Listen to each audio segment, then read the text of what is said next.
Boa noite, Última Arca. Glória a Deus, glória a Deus. Que bênção estarmos aqui reunidos nesse dia festivo. O dia mais festivo para os cristãos deveria ser a Páscoa, né?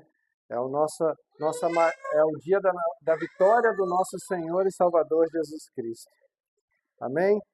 Vamos começar orando, falando com o nosso Senhor. Pai amado, Pai querido, graças te damos por mais essa oportunidade de estarmos aqui na sua casa, reunidos em teu nome, Senhor. Muito obrigado, Senhor, por essa oportunidade. Muito obrigado por cada um aqui. Muito obrigado por cada um que ainda está chegando. Muito obrigado por aqueles que ainda vão ouvir depois essa mensagem, Senhor. Muito obrigado, Senhor. Ó, Senhor, que nós não fiquemos da mesma forma.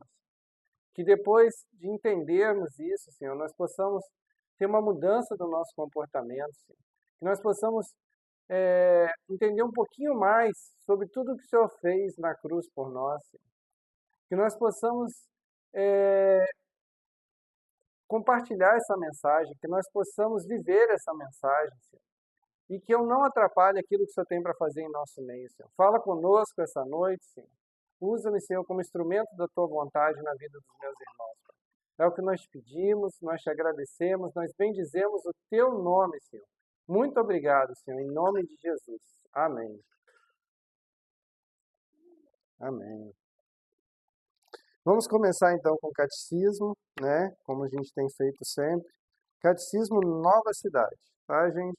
A gente continua fazendo as 52 perguntas, né? E vamos para a pergunta de número 14. Deus nos criou incapazes de cumprir a sua lei? Não, mas devido à desobediência de nossos primeiros pais, Adão e Eva, toda a criação é caída, nascemos todos em pecado e culpa, somos corruptos por natureza e incapazes de guardar a lei de Deus. Versículo para meditação, para reflexão, Romanos 5,12. Portanto, como por um homem entrou o pecado no mundo e pelo pecado a morte, assim também a morte passou a todos os homens, por isso todos pecaram. Oração. Misericordioso Deus, somos corruptos por natureza. Somos filhos e filhas do primeiro Adão, desejando tudo aquilo que tu proíbes. Dá-nos uma nova natureza mediante um novo nascimento em Cristo, o segundo Adão, para que possamos guardar a tua lei no poder do Espírito Santo. Amém. Glória a Deus, glória a Deus.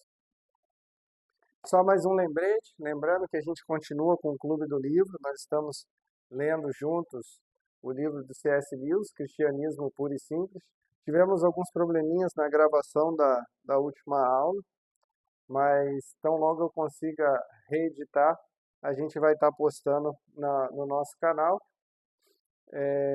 E também não tivemos culto 2 finais de semana seguidos por conta do que aconteceu aqui no bairro. Um por conta de um evento e o outro por conta do que aconteceu no bairro aqui da enchente, né? Semana passada, nós conversávamos sobre as 3 marcas, né? A gente acabou invertendo um pouco, mexendo um pouquinho na ordem das séries que nós estamos gravando, né? Nós temos uma série sobre o que é a Igreja Última Arca, né? O que nós cremos, né? E temos uma série que nós estamos fazendo, né? Refletindo em cima do livro de Gálatas, né? Que falta só agora Gálatas 6. E aí, semana passada, nós invertemos, porque como faltou dois finais de semana, acabou prejudicando para a gente conseguir cumprir a meta que eu precisava falar sobre ceia do Senhor antes de que a gente celebrasse a Páscoa, né? E aí a gente deu uma mexida no cronograma e semana passada nós falamos de ceia. Por quê? Porque nós continuamos refletindo sobre ser igreja, mas nós pegamos aquela questão de que existem marcas distintivas de uma igreja saudável, né?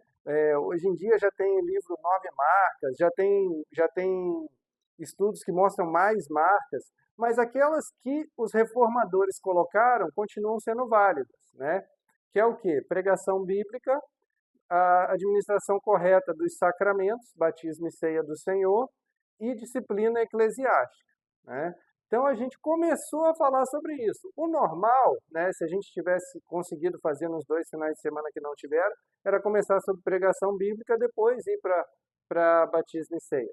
Mas aprove ao Senhor que tivesse todas essas intercorrências, então a gente mudou um pouquinho, né? E aí, ao invés de falar de pregação bíblica, que vai ficar mais para frente um pouquinho, nós começamos falando dos sacramentos e especificamente falando da ceia do Senhor.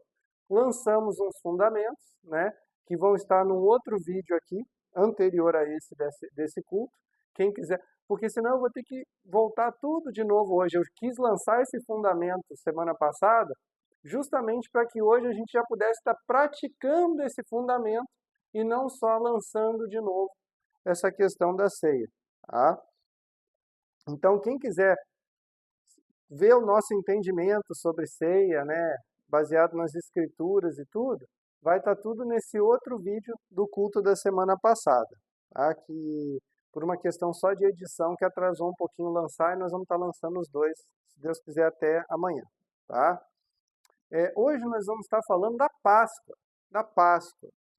E assim, eu tenho uma mania de tentar fazer eu gosto muito da forma como Jesus colocava as coisas. Quando pediram para ele sobre divórcio e casamento, ele pegou e lançou o quê? Ele lançou o fundamento lá atrás no Velho Testamento. Ele falou assim, ó, no princípio não era assim. E aí ele recorre a Gênesis para falar o entendimento do casamento. Então, quando a gente vai falar de Páscoa e sobre tudo que o Senhor Jesus passou por nós, eu gosto muito de pensar a respeito da Páscoa original, porque a Páscoa dos judeus, ela apontava para Cristo, né? Então, vamos começar no texto de Êxodo. Nós vamos estar lendo em 2 versões, tá? Hoje vai ser bastante texto, então prepare a sua Bíblia, tá? Para a gente estar falando. Então, Êxodo capítulo 12, a partir do verso 1. O Senhor disse a Moisés e Arão na terra do Egito: esse mês será para vocês o principal dos meses, será o primeiro mês do ano. Falem a toda a congregação de Israel, dizendo: no dia 10 desse mês, cada um tomará para si um cordeiro, segundo a casa dos pais, um cordeiro para cada família. Se a família for pequena para um cordeiro, então o chefe da família convidará o seu vizinho mais próximo, conforme o número de pessoas, conforme o que cada um puder comer. Por aí, vocês calcularão quantos são necessários para o cordeiro. O cordeiro será sem defeito, macho de 1 ano, podendo também ser um cabrito. Vocês guardarão o cordeiro até o 14º dia deste mês, e todo o ajuntamento da congregação de Israel o matará no crepúsculo da tarde.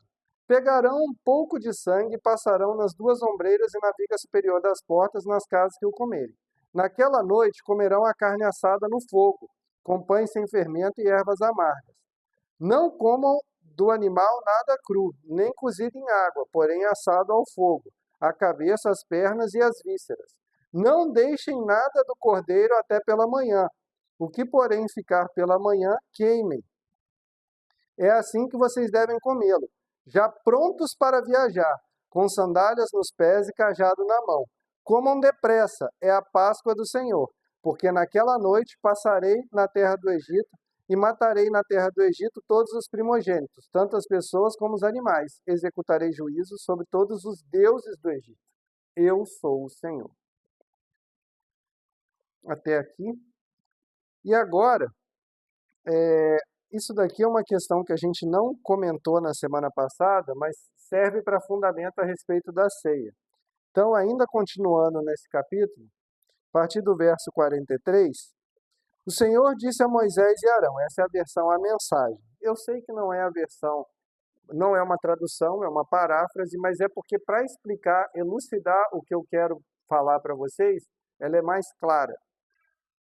São essas as normas para a comemoração da Páscoa. Nenhum estrangeiro deve comê-la. O escravo que houver sido comprado e circuncidado poderá comê-la. Eventuais visitantes ou trabalhadores contratados não poderão comê-la. Ela deve ser comida dentro de casa. Não levem a carne para a rua.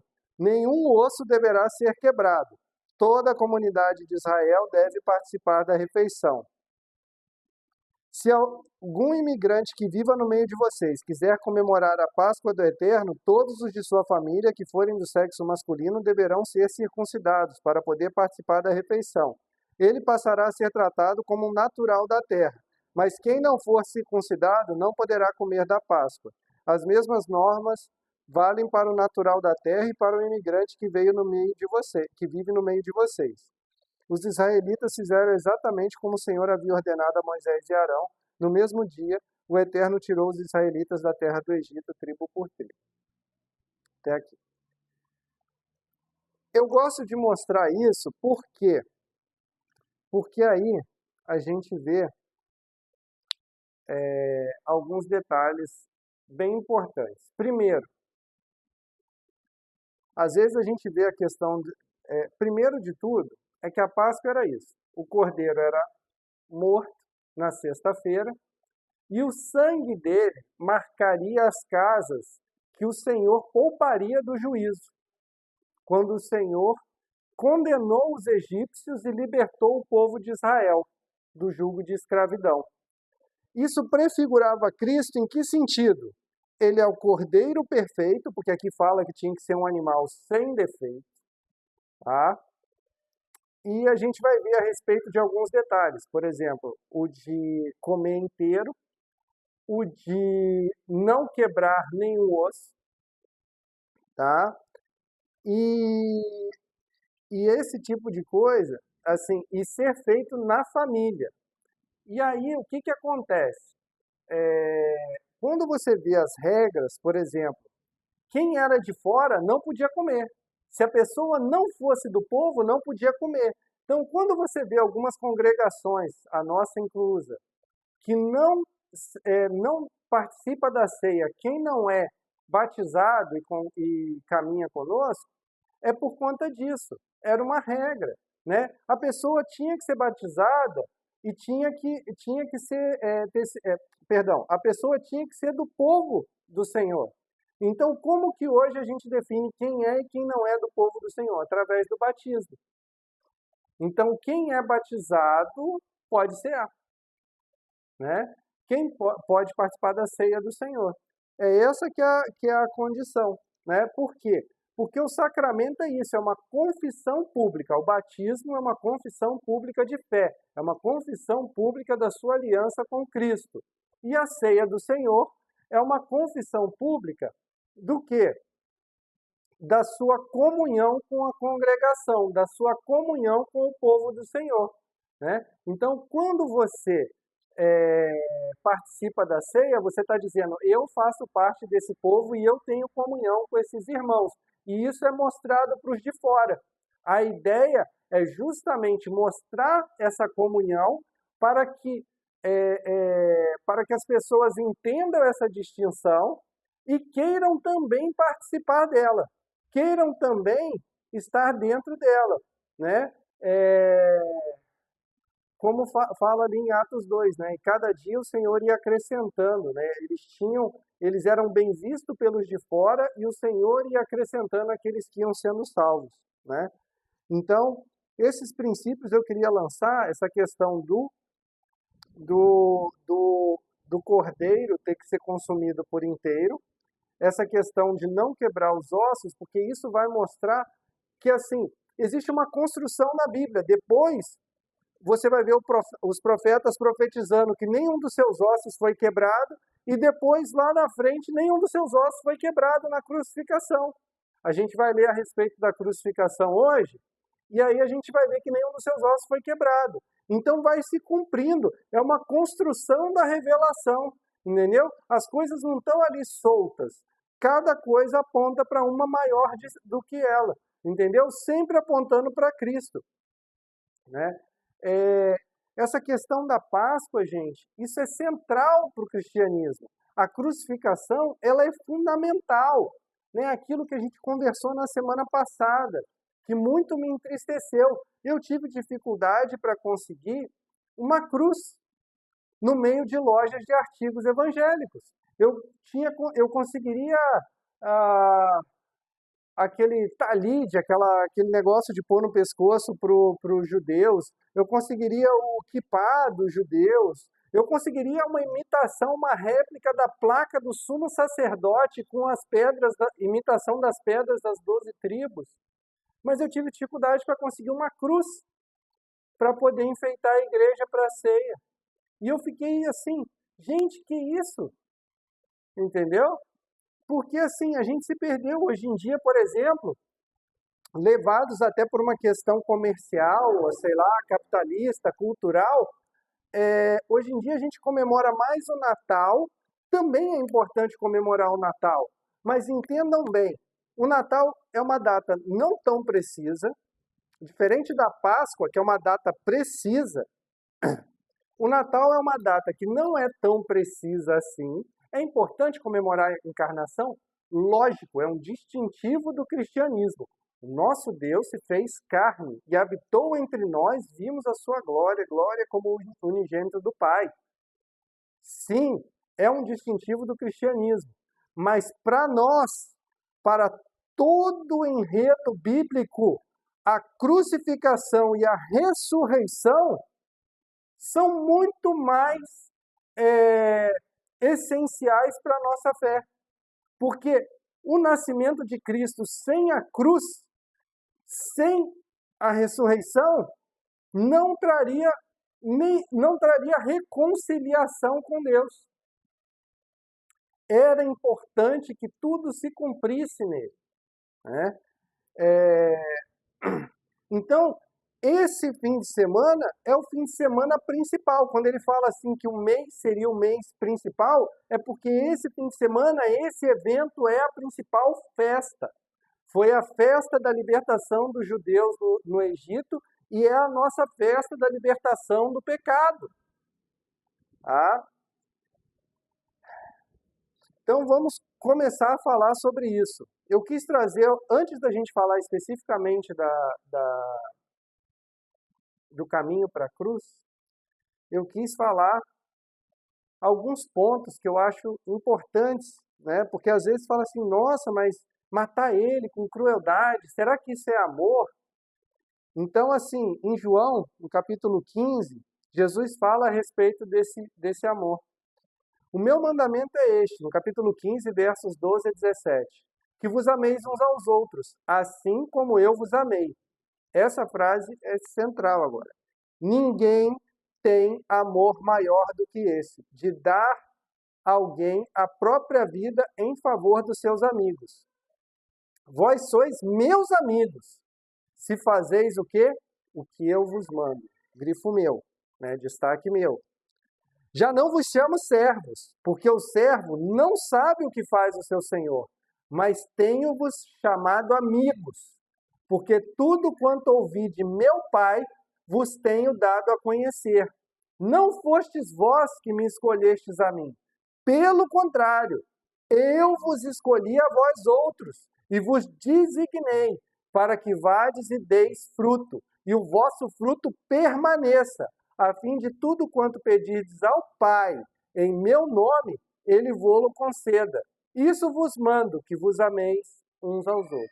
Glória a Deus até aqui. Então, assim, é uma demonstração de amor ter Cristo dado a vida. Então, assim, existe o amor do Pai que concede a vida do seu próprio filho. Aquilo que era prefigurado em Abraão, quando Deus pede para ele sacrificar o próprio filho, e ele depois dá o livramento para Isaac, e Abraão não precisou sacrificar o filho, mas ele tinha o coração de que ele sacrificaria por amor a Deus o filho. Deus cumpre em Cristo. Ele entrega o seu filho, né? Como está escrito também em João 3, 16 a 21. Porque Deus amou o mundo de tal maneira. João não encontrando um elogio, não encontrando um adjetivo que exprimisse esse amor, ele simplesmente fala, Deus amou o mundo de tal maneira que deu. O amor de Deus é um amor doador. Isso é importante, que é mais um princípio. Às vezes a gente fica assim, amor, amor. Como é que você sabe que quem ama se doa, dá de si para o próximo? Quem ama de verdade, ele dá. O amor é doador. O amor, ele não toma, ele não cobiça, ele doa.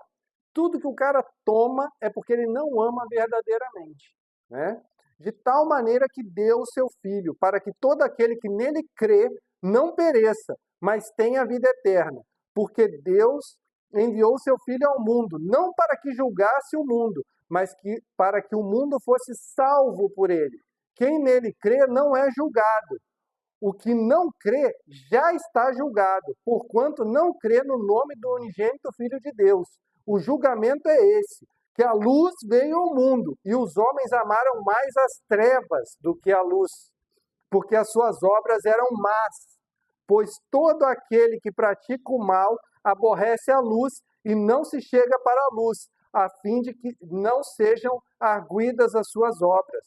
Quem pratica a verdade aproxima-se da luz, a fim de que as suas obras sejam manifestas, porque feitas em Deus. Glória a Deus. A história é que às vezes a pessoa pega e fala assim: quem crê é salvo, quem não crê já está condenado. Por quê? Porque ele abre mão da única opção que ele teria de sair da condenação. Quem crê sai da condenação. Quem não crê permanece em juízo. Não é que ele é condenado a partir dali. Não, todos nós nascemos condenados em juízo. Todos nós. Mas aquele que crê e que aceita o sacrifício de Cristo, ele é retirado da condenação e ele é salvo por meio de crer no sacrifício de Cristo. Uma coisa importante é que a crucificação não foi criada depois do pecado. Deus não foi pego de surpresa. Não foi pego de surpresa quando o homem pecou. Sendo o Senhor soberano, ele sabia tudo o que ia acontecer. Ele sabia que o homem pecaria. Ele sabia que o homem cairia, né? Então, a Bíblia fala em Apocalipse 13:8, e ela explica isso muito bem. E todos os habitantes da terra adoraram a besta. São eles os que não têm os nomes escritos no livro da vida que pertence ao Cordeiro. Esse ponto aqui que eu quero grifar. Que foi morto antes da criação do mundo. Jesus já tinha sido determinado para a cruz antes da criação, antes da fundação do mundo. Então tem um pastor que eu gosto muito, o pastor Cote da Jocum, que ele costuma fazer uma brincadeira, que antes do haja luz, o Senhor falou, haja cruz. Entendeu? Então não é errado você falar que antes do haja luz já tinha o haja cruz, que o Senhor já tinha aprovisionado a salvação antes da queda do homem, porque ele sendo soberano, ele não foi pego de surpresa pelo pecado do homem. Tá? Agora, isso é tão importante porque Jesus sempre soube que lhe competia ir por esse caminho de crucificação. Ele sabia que ele precisava sofrer, ele conhecia as Escrituras e ele sabia o que Deus tinha planejado para ele, né? Tanto é que por duas ocasiões, pelo menos, Pedro quis tentar impedir. E nas duas, Jesus confronta Pedro, né? A principal e mais conhecida delas é quando Pedro, que tinha acabado de ser elogiado por Jesus, que quando ele faz aquela declaração, que dizem que eu sou, aí tu és o Cristo, Filho do Deus vivo, aí ele fala sobre essa pedra, erguerei a minha igreja, né? Edificarei a minha igreja. Logo em seguida, nesse mesmo capítulo, em Mateus 16, Pedro ele começa a ensinar sobre a necessidade de sofrer e morrer e ressuscitar ao terceiro dia. E aí ele começa a falar, em Mateus 16:21, ele fala, desde esse tempo, começou Jesus a mostrar a seus discípulos que lhe era necessário seguir para Jerusalém, sofrer muitas coisas dos anciãos, dos principais sacerdotes e dos escribas, ser morto e ressuscitado no terceiro dia. E Pedro, chamando-o à parte, começou a reprová-lo, dizendo, tem compaixão de ti, Senhor. Isso de modo algum te acontecerá. Mas Jesus, voltando-se, disse a Pedro, arreda Satanás, Tu és para mim pedra de tropeço, porque não cogita das coisas de Deus, e sim das dos homens. Mateus 16, 21 a 23. Então, Jesus sabia da sua morte, sabia do seu sofrimento e sabia da sua ressurreição. Ele já falava isso antes de chegar a Jerusalém. Ele falava, eu preciso ir porque eu preciso que essas coisas aconteçam. A ponto de que quem tentava impedi-lo de fazer isso, porque essa foi a tentação de Satanás no deserto. Ele falava, ó, se prostrados me adorardes, né, eu te entrego tudo. Entendeu? E aí Jesus pega e não aceita. Da mesma forma aqui. E Satanás vai tentando. Tanto que no Evangelho de João, quando Judas vem para entregar Jesus, Pedro, machão lá, vai lá, saca a espada, decepa a orelha de Malco e ele fala, não, você tá, não é assim. Eu preciso ir com ele, precisa que se cumpra. Né? Então, assim, Jesus sabia que ele precisava sofrer e precisava passar por tudo aquilo, né? E aí, nós vamos ler sobre a crucificação, mas eu preciso que vocês entendam isso. Nós perdemos a noção, a dimensão dessa questão. Porque às vezes a gente vê, o que acontece? Hoje, quando os poucos países que ainda têm pena de morte no Ocidente, não no Oriente, o negócio lá é mais feio. Mas no Ocidente, que é o que a gente mais visualiza, os poucos países que têm pena de morte, sempre tenta que seja uma pena de morte, entre aspas, humanizada. É uma injeção letal, que o cara não sente dor, é uma cadeira elétrica, mas um negócio meio rápido e de uma forma que ele não sinta tanto a dor, entendeu? Mas a crucificação não foi feita para isso. Ela não tinha nada de humanizado. Quando fala que Jesus derramou sangue na cruz, não foi uma doação de sangue. Não foi chegar lá e enfiar uma agulhinha fininha e tirar o sangue. Nossa, derramou sangue por nós. Não! A cruz era um instrumento de humilhação para os derrotados. Eram aquelas pessoas que tinham se levantado contra o Império Romano e que Roma humilhava e torturava das piores maneiras possíveis para demonstrar e gerar temor, gerar vergonha, gerar humilhação. Era isso. E ainda, os judeus, eles tinham, assim, até aqui na Bíblia de Estudo, NAA, quando fala em João 18, versículo 32, tipo de morte que estava para morrer. Lembra o texto de 12:33 a respeito da morte de Jesus e é posteriormente ecoado em 21:19 a respeito da morte de Pedro. A crucificação era vista com desprezo e horror pelos judeus. Ela era considerada o mesmo que o enforcamento, por suspender no madeiro, para o qual a lei mosaica enunciou o princípio: o que for pendurado no madeiro é maldito de Deus. Entendeu? Se tivesse sido condenado à morte pelo Sinédrio, Jesus teria sido apedrejado. E esta era a sanção do Antigo Testamento para a blasfêmia. Então, quando o Sinédrio busca que os romanos condenem Jesus, eles estavam tentando levar ele a ter uma humilhação, a ser considerado maldito de Deus, para que também se cumprisse algumas profecias acerca disso, né? Então, por isso que Paulo, lá na frente, quando vai falar da crucificação, ele insiste tanto na crucificação, ele insiste tanto na crucificação, tanto que ele fala assim, se eu não prego mais a cruz, não tem por que eu ser perseguido. Né? Lá em Gálatas ele vai falar isso. Em Coríntios ele fala o quê? Porque em 1 Coríntios 1, dos versos 22 a 24, porque tanto os judeus pedem sinais, como os gregos buscam sabedoria. Mas nós pregamos a Cristo crucificado, escândalo para os judeus, loucura para os gentios. Mas para os que foram chamados, tanto judeus como gregos, pregamos a Cristo, poder de Deus e sabedoria de Deus.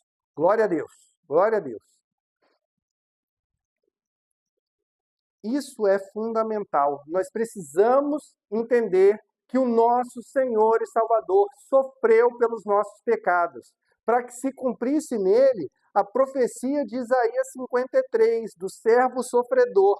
Que profecia é essa? Vamos voltar lá. Isaías 53.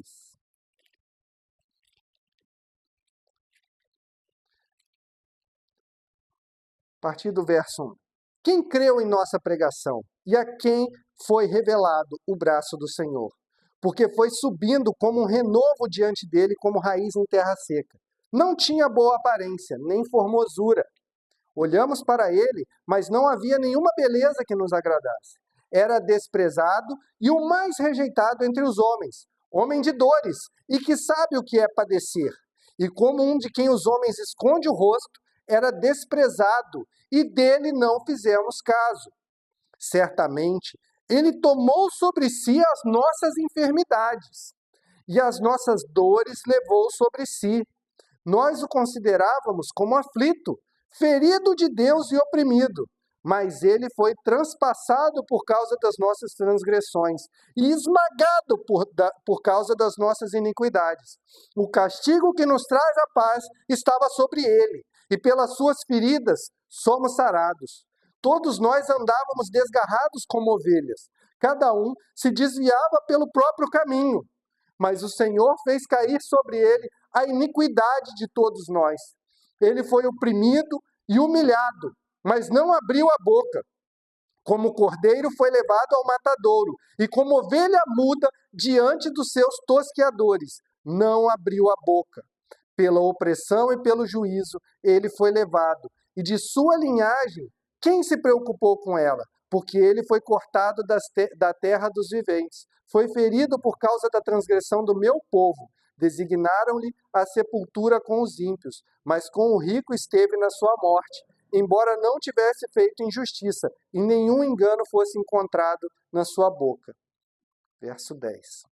Todavia, ao Senhor agradou esmagá-lo, em outras versões, moê-lo, fazendo-o sofrer, em outras versões, fazendo-o enfermar.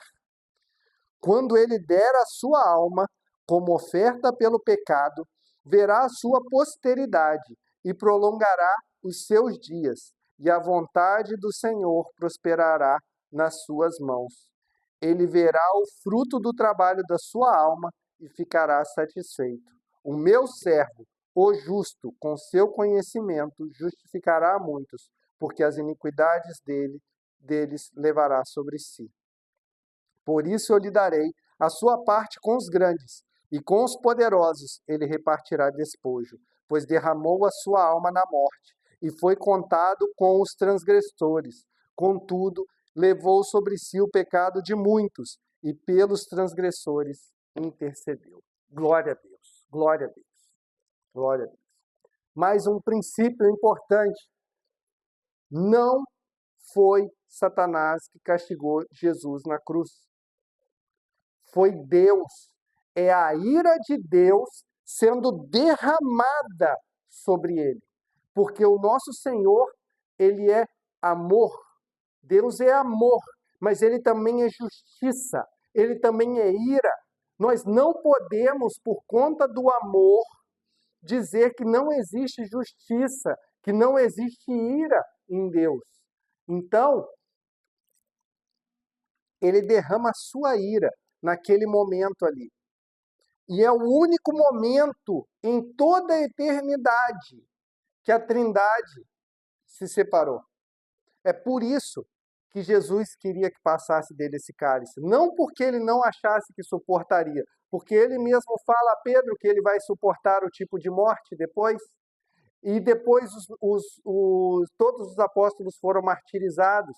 Então não é que ele não tinha fé para passar pelo martírio, passar pelo sofrimento. O que Jesus queria evitar era a sua separação do Pai. Era aquilo que ele grita na cruz: Deus meu, por que me desamparaste? Porque naquele momento a santidade de Deus não compactua com o pecado. E o pecado de toda a humanidade estava sobre ele. como diz aqui nessa passagem. E como todo pecado está ali, Deus não pode compactuar com o pecado, é a hora que a Trindade se separa. E é isso que Jesus não queria passar. Uma coisa importante, só para a gente finalizar, antes da gente falar da crucificação em si, quando fala de que nós precisamos pegar tudo aquilo sobre Cristo, né, tudo sobre o Cordeiro, que nós devemos comer o Cordeiro por inteiro, nós devemos entender que nós não escolhemos qual parte de Cristo que nos agrada. Nós precisamos aceitar Jesus como todo. Quando Pedro fala para aqueles que tinham crucificado a Cristo na sua primeira pregação, ele fala da seguinte forma, em Atos 2:36. Esteja absolutamente certa, pois toda a casa de Israel, de que esse Jesus que vós crucificastes, Deus o fez Senhor e Cristo. Em várias outras passagens, tanto Pedro, quanto Paulo, quanto Judas, nas cartas, vão falar de Jesus como Senhor e Salvador. Você não pode, assim, eu quero só o Jesus Salvador, e ele vai me salvar de tudo, e eu vou continuar pecando. Não, o Cordeiro tem que ser aceito por inteiro. Por inteiro. É o princípio da Páscoa, é por inteiro. Então ele é Senhor e Salvador. Você tem o senhorio de Cristo e a salvação em Cristo. Você não escolhe, eu quero só a salvação, eu quero só essa parte. Eu não quero o senhorio. Você não tem parte com ele. Não tem parte com ele. Entenda isso. Você não tem parte com ele se você não faz aquilo que ele manda. Aleluia. Vamos continuar então, e agora nós vamos falar sobre a crucificação.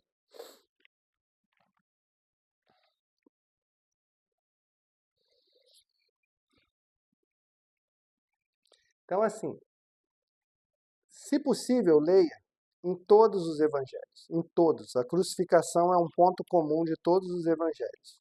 Tá? Nós vamos ler em Marcos e em João. Tá? Então, assim, logo pela manhã, Marcos capítulo 15. Os principais sacerdotes entraram em conselho com os anciões e escribas de todo o sinédrio, amarrando Jesus, levaram-no e entregaram a Pilatos. Pilatos perguntou, você é o rei dos judeus? Jesus respondeu, o Senhor está dizendo isso. E os principais sacerdotes acusavam de muitas coisas. Então Pilatos tornou a perguntar, você não vai responder nada? Veja quantas acusações fazem contra você. Jesus, porém, não disse mais nada, a ponto de Pilatos muito se admirar. Lembra? Como o cordeiro mudo foi levado ao matadouro. Jesus é condenado à morte. Ora, por ocasião da festa, era costume soltar ao povo um dos presos, aquele que lhe pedissem. Havia um chamado Barrabás, preso com rebeldes, os quais em um tumulto haviam cometido homicídio. Então, ele não só se rebelou contra Roma, ele se insurgiu, por isso que ele era condenado à cruz, como ele também era homicida. Vindo a multidão, começou a pedir que Pilatos fizesse como de costume. E Pilatos lhes respondeu, quem vocês querem que eu solte? O rei dos judeus? Pois ele bem percebia que era por inveja que os principais sacerdotes lhe haviam entregado Jesus. Mas os principais sacerdotes incitaram a multidão no sentido de que ele lhe soltasse, de preferência Barrabás. E Pilatos lhes perguntou, o que então vocês querem que eu faça a este, a quem vocês chamam de rei dos judeus? E eles gritaram, crucifique-o! Mas Pilatos lhes disse, que mal ele fez? Porém eles gritavam cada vez mais, crucifique-o! Então Pilatos, querendo contentar a multidão, lhe soltou Barrabás e depois mandou açoitar Jesus e entregou para ser crucificado. Um ponto importante aqui. Quando fala de açoitar, não era qualquer açoite. Jesus foi açoitado com um instrumento semelhante a este. Um chicote com pontas de osso e metal. Por quê? Para que quando bate na pele, ele corta e arranca um pedaço da pele. Não foi qualquer chicotada, não foi para deixar uma marquinha, não era um cinto da sua mamãe. Não era o cinto da sua mamãe que deixou uma marca nas suas costas. Quer dizer, hoje em dia não dá nem para falar isso. E normalmente não acontece isso mais. Entendeu? Não, não era uma marquinha vermelha nas costas dele. As chicotadas arrancavam um pedaço, a ponto de que os estudiosos falam que muitos morriam nas chicotadas, porque eles chegavam a ser eviscerados. Aparecia a costela, aparecia o intestino, porque a pele era retirada. Então, sim, ele sofreu e ele enfermou por causa disso. Ele sangrou por causa disso. Daí eles levaram ele para a zombaria, sobrevivendo aos açoites. Então os soldados levaram Jesus para dentro do palácio, que é o pretório, e reuniram toda a tropa, vestiram Jesus com um manto púrpura para fingir que ele era rei. E tecendo-lhe uma coroa de espinhos, puseram na cabeça dele e o saudavam dizendo: Salve, rei dos judeus! E essa coroa apertava a cabeça e eles batiam na coroa para que os espinhos entrassem mais. Tanto que está aqui, e batiam na cabeça dele com um caniço, cuspiam nele e, pondo-se de joelhos, o adoravam. Depois de terem zombado dele, tiraram-lhe o manto púrpura e o vestiram com as suas próprias roupas. Então conduziram Jesus para fora a fim de o crucificarem.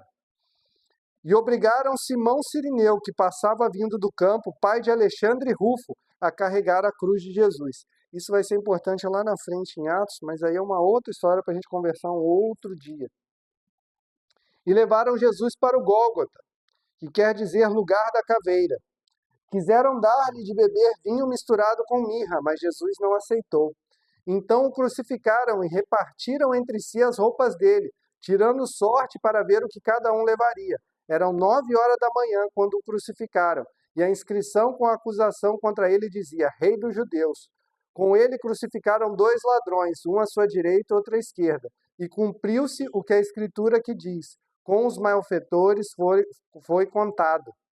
E os que iam passando blasfemavam contra ele, balançando a cabeça e dizendo: Ah, você que destrói o santuário e em 3 dias o reedifica, salve-se a si mesmo descendo da cruz. De igual modo, os principais sacerdotes e escribas, zombando, diziam entre si: Salvou os outros, a si mesmo não pode salvar? Que o Cristo, rei de Israel, desça agora da cruz para que vejamos e o creiamos. Também os que com ele foram crucificados o insultavam. Chegando o meio-dia, houve trevas sobre toda a terra até as 3h da tarde. Esse ponto é importante porque os historiadores não cristãos há relatos extrabíblicos de historiadores não cristãos falando sobre um eclipse que aconteceu por 3 horas por volta desse período, tentando explicar com um eclipse a escuridão que se fez nessa hora. Mas até na Bíblia de Estudo aqui é muito interessante porque fala que não podia ser. Por quê? Porque era lua cheia naquele período e naquele ano específico. E o eclipse solar só acontece na lua nova. Então é astronomicamente impossível que fosse um eclipse solar. Tá? Só para colocar, porque às vezes você vai escutar, vai ver uma coisa dessa. Não, era um milagre que estava acontecendo ali. E às 3h Jesus clamou em alta voz: Eloi, Eloi, lama sabachthani, que quer dizer: Deus meu, por que me desamparaste? E alguns dos que estavam ali ouvindo isso diziam: Veja, ele chama por Elias. E um deles correu para embeber uma esponja em vinagre, colocando na ponta do caniço, deu-lhe de beber.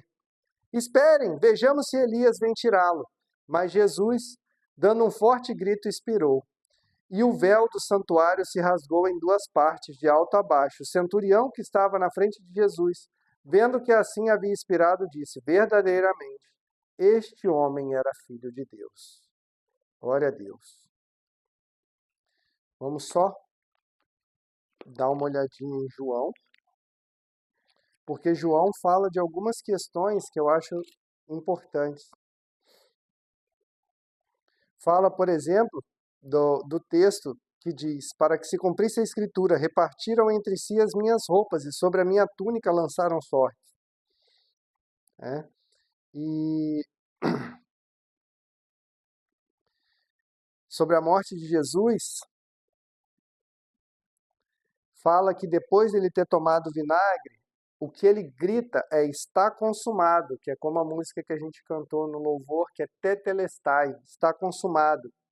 Tetelestai significa que o preço foi pago, era quando você quitava uma dívida, era dito tetelestai.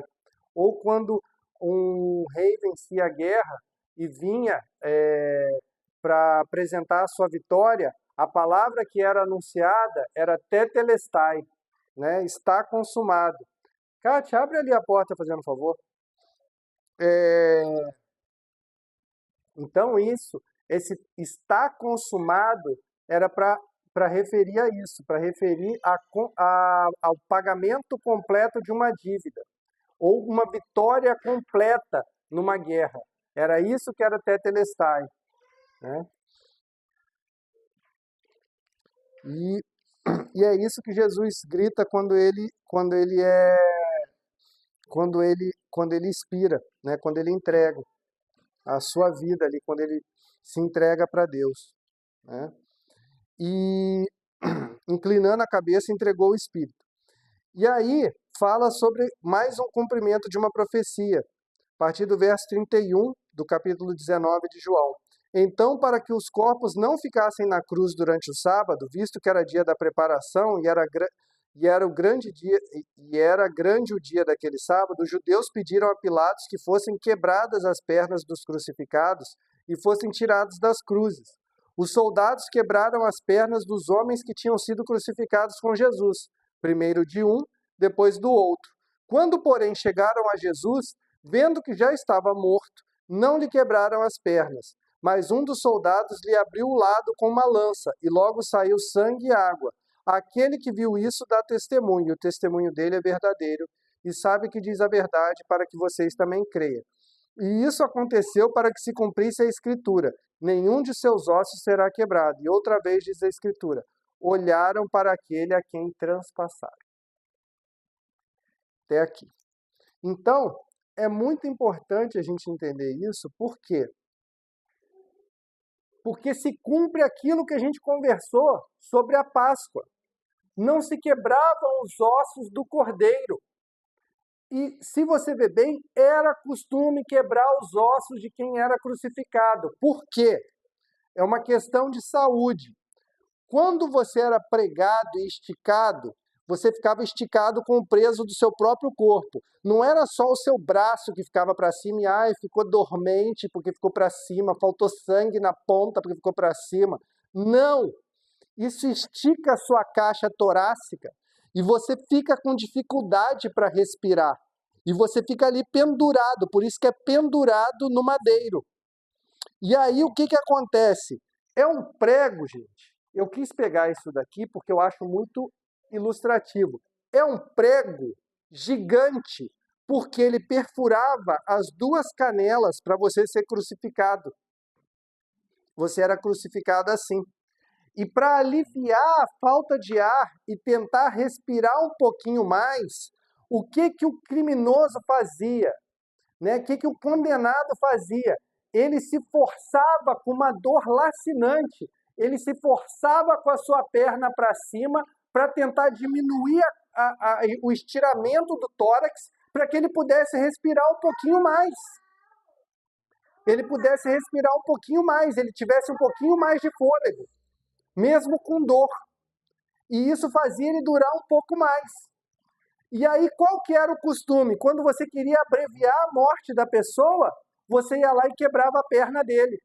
E aí você, batia, quebrava a perna. Quando quebrava a perna, ele não conseguia mais se apoiar. E ele terminava de morrer desse jeito, com falta de ar, pendurado com o peso do corpo. Era por isso que quebrava as pernas. Por isso que os ladrões foram quebrados as pernas. Mas o nosso Senhor não precisou passar por isso. Sabe por quê?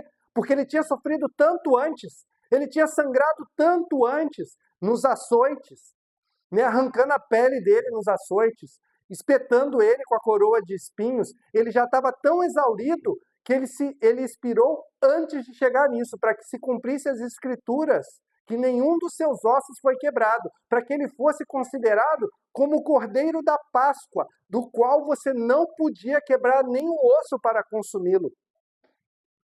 Entendeu? Para que tudo se cumprisse no nosso Senhor e Salvador Jesus Cristo. Não foi brincadeira, não foi um passeio no parque, não foi uma doação de sangue, não foi.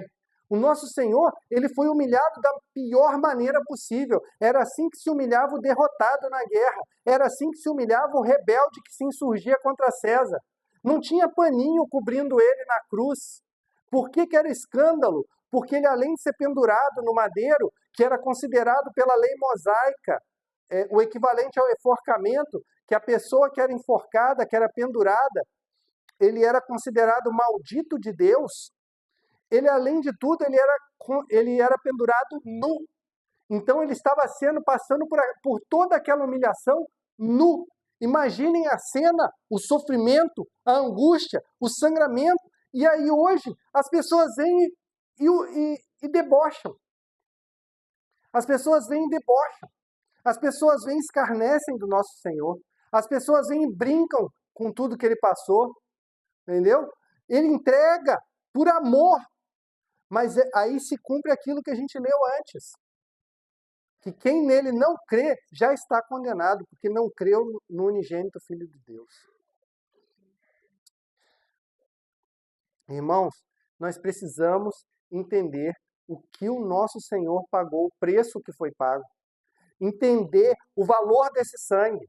Outras pessoas também foram crucificadas, mas nenhum deles inocente.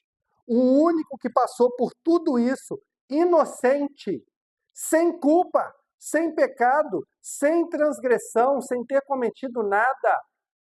Quem foi derramado toda a ira de Deus sobre ele foi o nosso Senhor e Salvador Jesus Cristo. Nós temos o único Deus que se entrega por amor por nós. Nós somos os únicos que cremos nisso. Nós, cristãos, temos um Deus que veio, sentiu dores, padeceu por amor de nós. Entregou o seu filho por amor de nós. Foi humilhado. Então, quando você fica assim, eu tenho vergonha de falar de Jesus, ele não teve vergonha de ser humilhado por amor a você. Ele não teve vergonha de sofrer por você, de sofrer condenação por você. Não teve vergonha. Mas também o Senhor o exaltou, a pedra rolou do sepulcro. Tudo se cumpriu. Aqui nas Escrituras nós vemos, no servo sofredor, ele teve com um rico na sua morte, porque foi um rico que deu o sepulcro para ele. Um rico pegou o corpo de Jesus e levou para o sepultar. E depois disso, a pedra rolou. A pedra rolou e ele foi encontrado. Então, assim, hoje é muito interessante, quem tiver tempo, né, quem quiser ouvir mais sobre isso, mas Jesus, já há um consenso em toda a ciência, né, academia, né, a gente fala academia, mas um consenso científico. Até quem não crê em Jesus, quem não é cristão, acredita que historicamente é fato que Jesus existiu.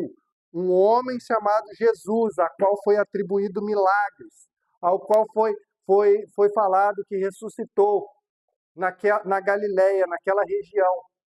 Você pode ver, quem quiser, quem tiver curiosidade, saiu um vídeo daquele pastor Iago Martins, do Dois Dedos de Teologia, saiu essa semana sobre o Cristo histórico. Excelente vídeo, com todas as questões de provas a respeito da veracidade histórica do nosso Senhor Jesus. Né? Eu acho muito legal para quem tiver alguma dúvida a respeito disso. O que nós precisamos saber é que o nosso Senhor vive. O nosso Senhor vive. Ele fala, meu reino não é deste mundo, mas de agora em diante vereis o Filho do Homem assentado à direita de Deus. É isso que nós temos que pensar. É essa a nossa esperança. É isso que simboliza a Páscoa. O Cordeiro foi morto. Para quê? Para que o juízo passe por cima da nossa casa. É o sangue do nosso Senhor e Salvador Jesus Cristo que fará com que o juízo passe por cima da nossa casa. É nessa fé que nós devemos viver. É com essa certeza que nós devemos viver. E sabendo de tudo que ele passou por nós. Foi o nosso pecado que estava ali sobre ele. E pelas suas pisaduras nós somos sarados. O castigo que nos traz a paz estava sobre ele. E ele está ele é ressurreto. Ele foi glorificado. E é quando nós ceiamos, nós fazemos isso em memória dele, até que ele venha, para que nós reencontremos com ele. Né? Eu gosto muito daquela passagem de Emaús.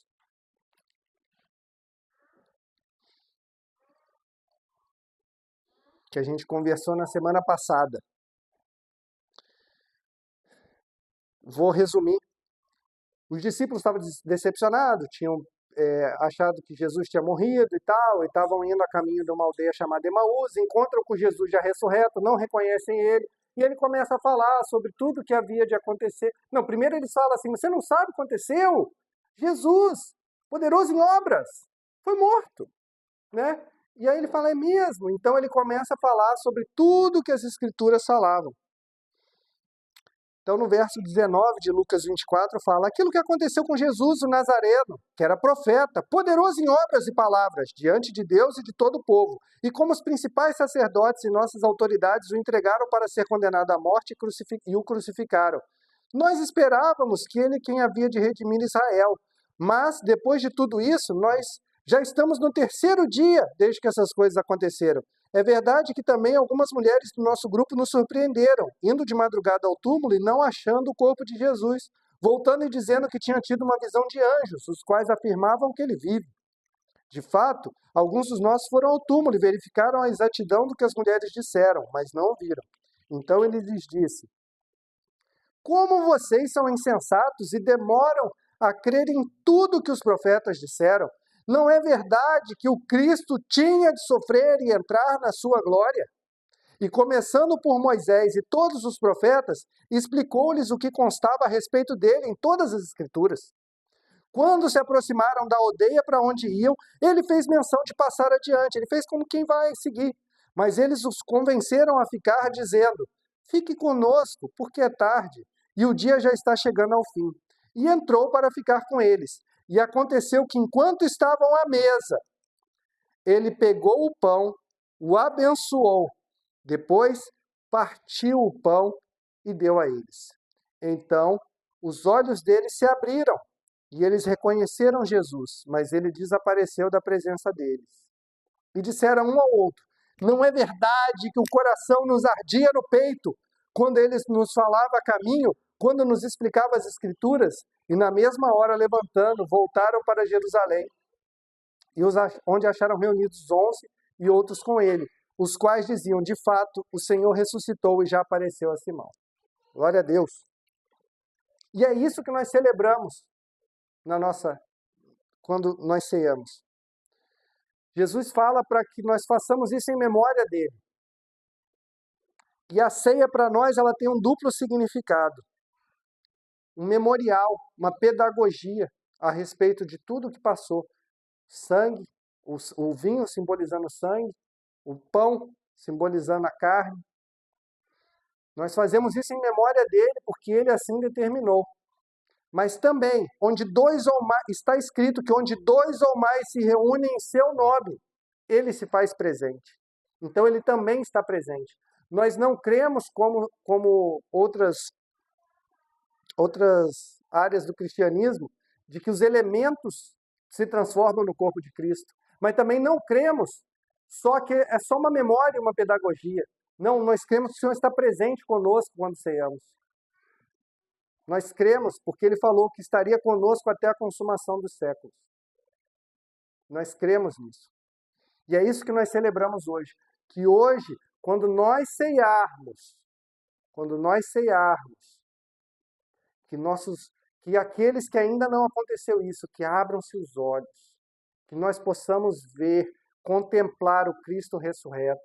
E aqueles que isso tem enfraquecido, que por algum motivo se perdeu no caminho essa sensação, que possam voltar a compreender isso, que as escamas caiam dos olhos, que nós possamos entender que o nosso Salvador, o nosso Redentor vive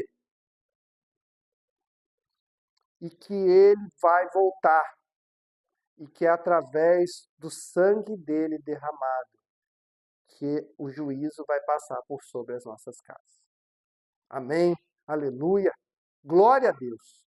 Que cada um de nós possa viver com essa certeza e possa transmitir essa certeza para os outros, que nós possamos cada dia mais ensinar para as pessoas esses princípios, que nós possamos entender que a Páscoa é o principal momento para os cristãos, que a Páscoa é a centralidade do plano do nosso Senhor. A Páscoa foi determinada antes da fundação do mundo. E a Páscoa é relembrada cada vez que nós comemos a ceia, que nós compartilhamos da ceia, que nós estamos em comunhão com os nossos irmãos. Aleluia! Glória a Deus! Vamos orar? Senhor, nosso Deus, nosso Pai, muito obrigado, Senhor, por esse tempo. Muito obrigado pela Tua palavra. Muito obrigado, Senhor, pelo nosso Senhor, pelo nosso Salvador Jesus Cristo. Muito obrigado por tudo o sacrifício que foi feito. Muito obrigado, Senhor, por ter aceitado, Senhor, sofrer, por ter aceitado a imputação do pecado, Senhor.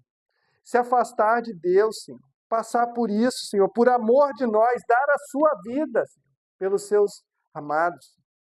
Muito obrigado, Senhor. Nós não somos dignos disso, Senhor, mas que nós possamos ser obedientes, Senhor. Que nós possamos, Senhor, contemplar, Senhor, a Tua cruz e possamos viver uma vida em adoração. Que possamos viver uma vida, Senhor, justificados por Ti, Senhor. Uma vida que Te agrada. Uma vida, Senhor, de caminhada contigo. Que nós possamos cada dia mais buscar caminhar contigo, Senhor. Fala com aqueles, Senhor, aqueles que não puderam estar aqui hoje. Fala com esses que estão ouvindo pela internet, Senhor. E em nome de Jesus, que cada dia mais, Senhor, nós possamos crescer em entendimento, Senhor, daquilo que o Senhor tem para nós, Senhor. Fala conosco essa semana, Senhor. Seja uma semana de bênção na Tua presença. Em nome de Jesus, que seja uma semana, Senhor, caminhando contigo, Pai. Muito obrigado, Senhor, que nós agora possamos compartilhar a ceia do Senhor, sabendo, Senhor, que é o Senhor que está aqui conosco, Pai, e que nós ainda vamos compartilhar ela no céu com o Senhor. Muito obrigado, Paizinho. Que o grande amor de Deus, que a graça do nosso Senhor e Salvador, Jesus Cristo, e a doce comunhão do Espírito Santo venham sobre nós e permaneçam, em nome de Jesus. Amém. Glória a Deus. Glória a Deus.